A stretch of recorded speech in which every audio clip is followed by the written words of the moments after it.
we are back with another episode of Fabulex Makeup. As you know, we're getting into it. So today's video is going to be a Halloween inspired tutorial. It's just going to be eye tutorial. I didn't really have a full face for this. I did have to whip one up really quick because I wore this to work. Yes, man, you know how we do around here. But it's definitely not a full face. So this is just like a quick something you can wear with your mask when you go out for Halloween or when you go to work, something like that. Super simple. Super quick. Does take a little bit of patience, so I'll tell you that. So this is my second attempt getting this started. So starting off, we're starting by concealing and setting the entire eye area with some concealer by Milano and then setting that with some powder.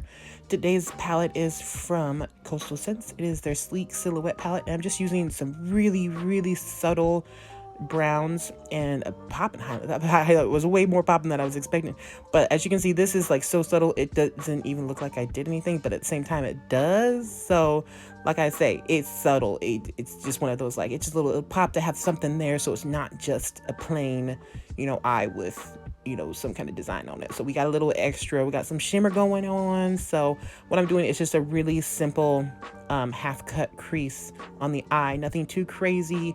Some simple fading, just so I have something that I can have as a background for this look. This was actually inspired by an image I came across on the internet. So I can't remember who the artist is, but I'll link her info in the description box, you know, below, so y'all can figure out who I was inspired by. Because it was fierce, and the first attempt I did this was way more difficult in me executing it than it needed to be.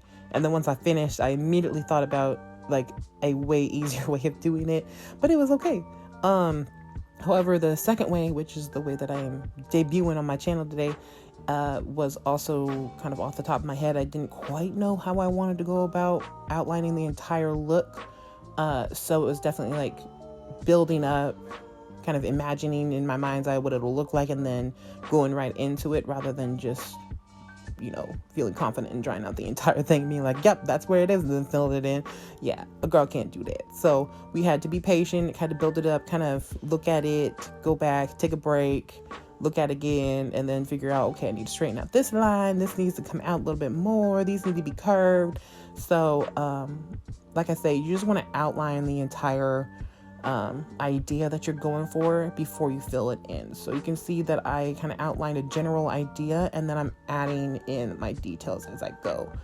So the liner is really kind of hard to describe what I'm doing necessarily, but if you want to think about making like a regular eyeliner on your eye, and then from there just creating like a loop into your crease, like you're, you know, the same motions you create a cut crease or something like that, and then you just kind of extend it in opposite directions, and then from there you add the bat wings on the bottom.